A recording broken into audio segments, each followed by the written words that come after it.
What is up, guys? Welcome back to the Catch Me Off-Road YouTube channel. It's been a minute since I've posted something, so today we're back with some more mods on the new 23 TRX. Today's mod is a cool one. It's something I have not done before on a previous TRX, and I don't have a lot of experience with, but we're going to give it a try. And it relates to the rear suspension on the truck. So for those who aren't familiar with the TRX, it does have a 4 or 5 link rear suspension. I'll tell you what I mean by that in a second. So if we get under the truck right here and look, you will see these two bars. There's one right there and one right here, and there's two more on the other side. The lower links and the upper links are what these are called. The upper link on the TRX has a ride height sensor right there that's used for jump detection and suspension settings. It can tell where the wheel is at with relationship to the vehicle, and it can change the shock settings and powertrain settings and stuff like that. But you can see the lower link is longer, and the function these serve is they act as pivots right here. This is the frame of the truck, so they're mounted at one end to the frame and at the other end to the axle. That's the rear axle, you can see right there. And all they're doing is allowing the axle to float up and down. They kind of pivot like a hinge, and they allow the axle and rear tires obviously to float up and down. And they're called a 4 link because there's 4 links, 1, 2, and 2 on the other side. The TRX, some people call it a 5 link because there's actually it's called a panhard bar in the back. Pardon any wind noise, guys. Sorry, I'm outside today and it's a little windy. But that is the panhard bar. You can see the end of it right here, this black guy right here. That goes all the way across, and one end of it attaches to the axle and the other end attaches to the frame, and that bar's purpose is to try to keep the axle centered with up and down travel of the axle. You want to make sure that the axle's not going right and left, because the 4 link doesn't really center it very well. The ends have some flex in them, so that's the job of the panhard bar. So it's kind of 5 link, some people call it.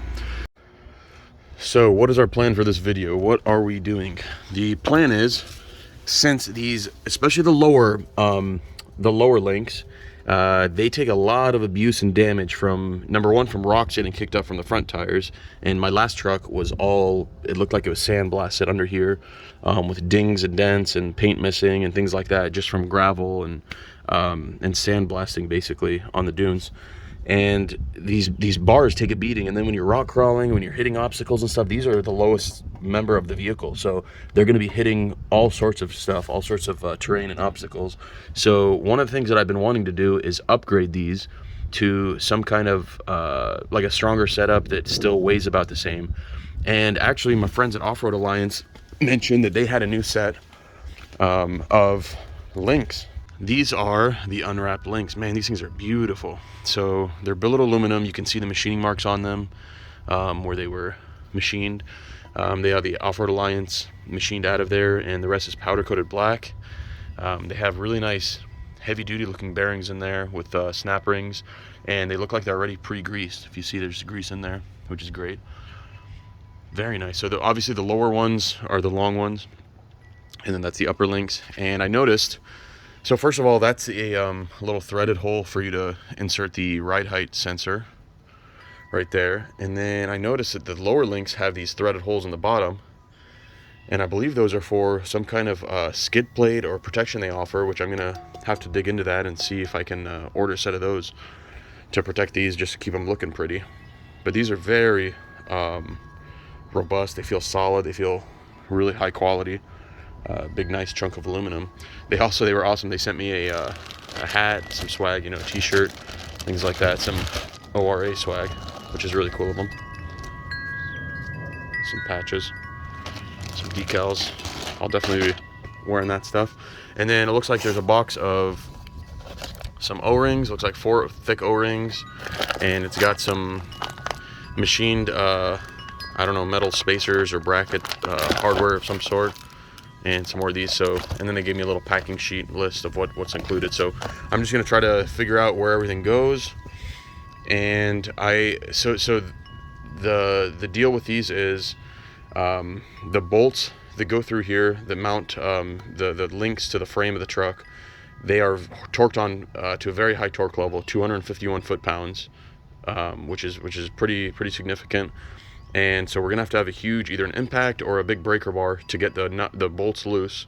And then we're gonna put these in, and then we have to retorque them back to that same spec. So I'm gonna ask around, see if I can find a torque wrench. I think one of my buddies has a torque wrench that'll go up to 250. Or worst case, I'll take this to a dealership or an auto mechanic and have them just put them on, because they have the experience and the tools. They're pretty simple install. I mean, literally, it's a bolt and nut at each end, and you just lift the truck in the air, pop a bolt out, put the new one in, do the same on this side. So let's figure out where all these go, and we'll get to the next step. And I got a little crane walking up in my neighbor's yard, or whatever that thing is. Let me know in the comments what that is. Oh, there's another one. There's his buddy. And a third one. Alright guys, so I dug to the bottom of the box actually and found some more parts. And I figured out how these work. I actually had a quick phone call with Offroad Alliance, awesome tech support. And they informed me that the bigger mounts for these guys right here go on the frame side. So let's say the truck is pointing this way and we're on the driver's side. This will be the lower link, and this is the frame side right here. And actually you put the O-rings, you put one O-ring in here, and then you slide this guy in. It's machined perfectly, it fits in very nicely, it can move around. One on each side, an O-ring there, and this guy. And then, sorry, I'm gonna pull this thing down. Making a little too much noise in my ear. And then on the axle side, you use these smaller inserts, one on each side. Here's the other one right here, slides in there. And so that's the lower link. And then it says Offroad Alliance. You can put that to where Offroad Alliance is towards the front of the truck, or if you want, you can completely flip this around backwards and make Offroad Alliance on the axle side, because it's on the same end of the link on both sides.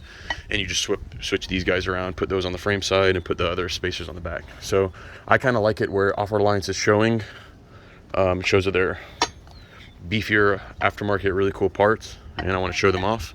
So I'm going to make it probably this way, where the front of the truck, because this side is kind of behind the tire, the axle's back here, it's hidden behind the tire, so you don't really see anything back here. And then on the upper links, check these things out. They're really cool. They're little threaded inserts with a ball on the end, and that's what your ride height sensor snaps onto. That's super cool. I was wondering how I would get mine off of the other links, and they said nope, they should be in the bag. So that's where I found them, in the bottom of the box. I just didn't look. But same thing on this guy. The frame side has the O-rings in it, and then the other end has these little spacers on the axle side right there. So yeah, I've got plenty of those, and now all I have to do is get them installed. So stand by for that. That should be the next thing you see. All right, guys, we made it to a shop. We are here in Michigan. Check this thing out, first of all. It's a Safari, Nissan Safari from Saudi Arabia. Check out that plate. Pretty cool. Anyway, it's a shop of a friend of a friend's. And we got a really tight lift in here. Should work fine though. We've got our links right here, and we'll be putting those on.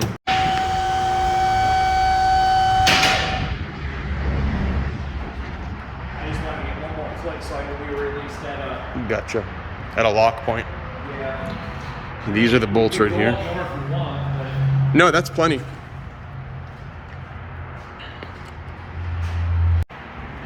All right, the driver's side top link is out. That's the frame side hole, and then the axle side hole is right there. And what we did was we were able to fit the impact right in here under this little plastic piece with a like a CV, what are those things called? This little guy right here. And that came out, it was under a lot of tension. When we pulled it out, the link tried coming backwards. So the axle is definitely trying to twist backwards like this. And it's gonna be a pain to get this new one in, but we'll figure it out. And then the rear one is pretty easy. Once we lifted this back quarter of the vehicle just a little bit, and you can do this at home with a jack if the vehicle's lower to the ground. And we were able to get the back bolt out pretty easily, and the whole link just popped out. Before you do all this though, you do need to remove this little guy right here, and it just pops off with like a screwdriver. And this is the ride height sensor for this back, for the back left side.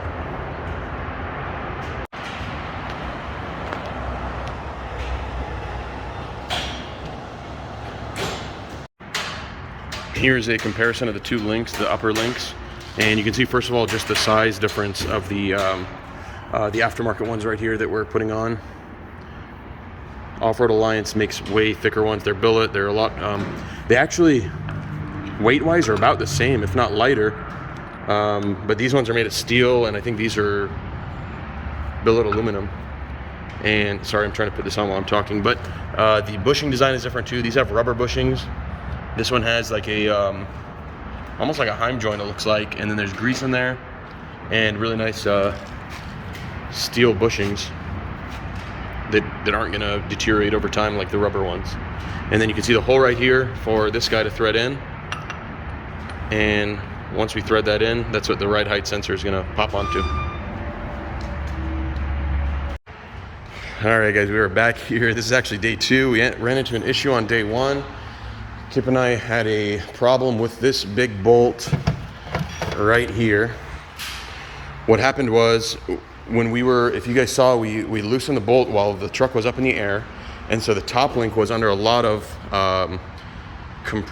tension. It was trying to pull apart, and so when we got both nuts loose, tried taking out this bolt, the link was trying to pull so hard, we had to use the impact to get this bolt out, which is always a bad idea, but we thought we could figure it out.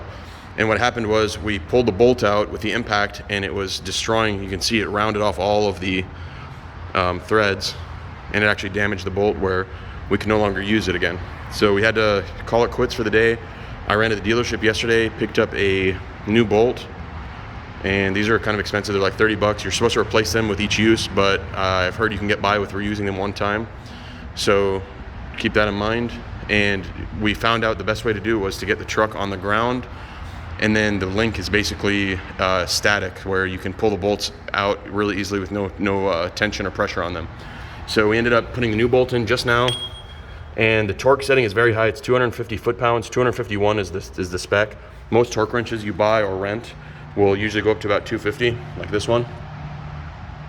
I did have to buy a bigger one, but we ended up using this 250 because it's a rental one and I can return it. Hopefully the calibration is accurate, but it's a lot of pressure, and we ended up using the jack. Actually, we put the torque wrench on the bolt on the bolt like that, and then use the jack on the end of it to push it up, because Kip over here hasn't been working out and he wasn't able to lift bench press the 250. But got that one on, it just clicked, and then we did the rear one as well, got it to click. So those are torqued, they're ready to go. Now all we have to do is reconnect the little sensor link, but we're actually going to remove this piece right here and add Loctite, this little nipple nub thing, and we're going to add Loctite to it so it doesn't back out over time. And then we just click on the sensor piece, and this side's done. We're going to do the other side, and we do everything while it's on the ground on the top links. That's our advice to you, is make sure the truck's on the ground when you do the top link, and everything should work out nice. We're about to move on to the other side, and then we'll do the bottom links, and we'll show you those. All right, guys, we are laying under the back passenger side, of the TRX. And the top link on this side was way easier to get in. The bolts came right out, went back in very easily. We did run into one issue though. And let me pull around here. So Kip noticed that this is the locking tab right here. The nut with this tab is built in. It's kind of tack welded on there, so it's one part with the nut, and it's supposed to prevent this bolt from ever backing out because it's kind of tensioning against the frame.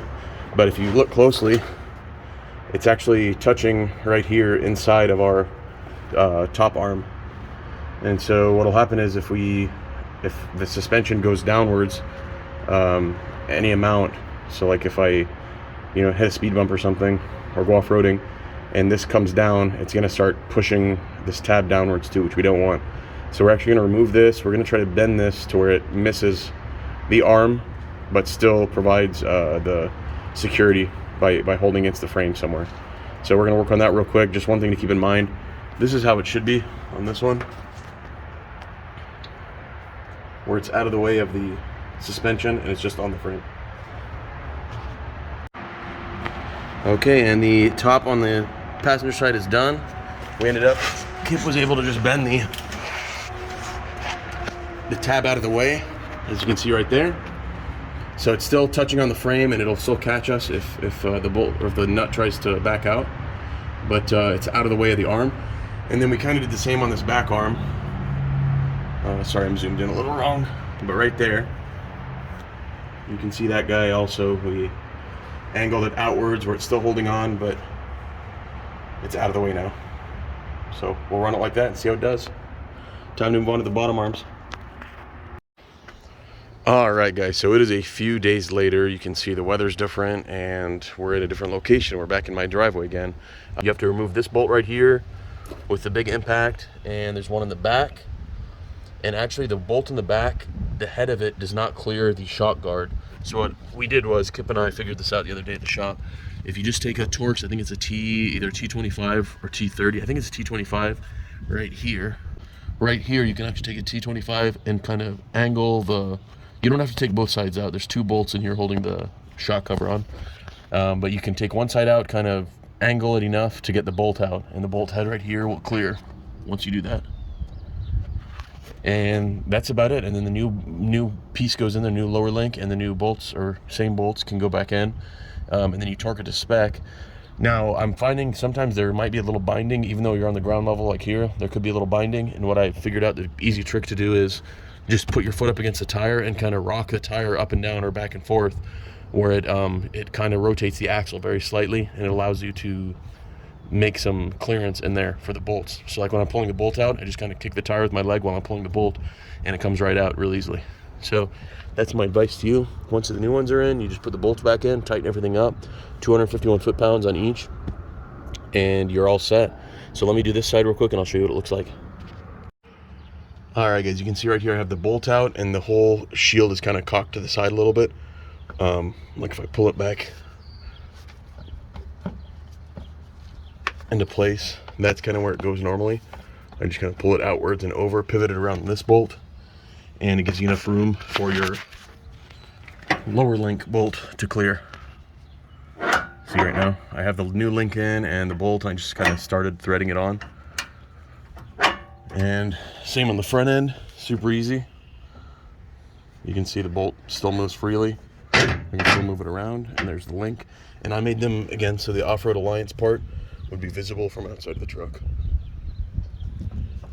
So now I'm just gonna crank everything down and get right back with you. All right, guys, got this side on too. So there are the two completed links. They look really cool, especially from the side view, you can really see them. So that kind of wraps up the install video. These are super high quality. They're like billet, solid piece of steel, so they're very nice, nicely made, or aluminum actually, I think they are. The threaded insert right here for the ride height sensor is also very solid, way beefier than the OEM one. Same with the links, way beefier than the OEM ones. They give it a cool look too. So I'm gonna be hitting the sand dunes this summer a few times, and a lot of trails and stuff like that, and I'll give an update on how they're doing within the next 3-4 months maybe. Try to give an update and let you know if I had any issues or anything like that. But I'm really happy. Again, huge shout out to the guys at Offroad Alliance. Thank you guys so much. Hit them up on Instagram or on their website. I think it's offroadalliance.com. And special thanks to Cody, the Raptor connection. He helped me get these real easily. And yeah, hope to see you guys in the next video. We have in a couple days, we have the leveling springs, or Eibach lift springs, going on. That'll be the next video. Stay tuned for that, and catch you off road.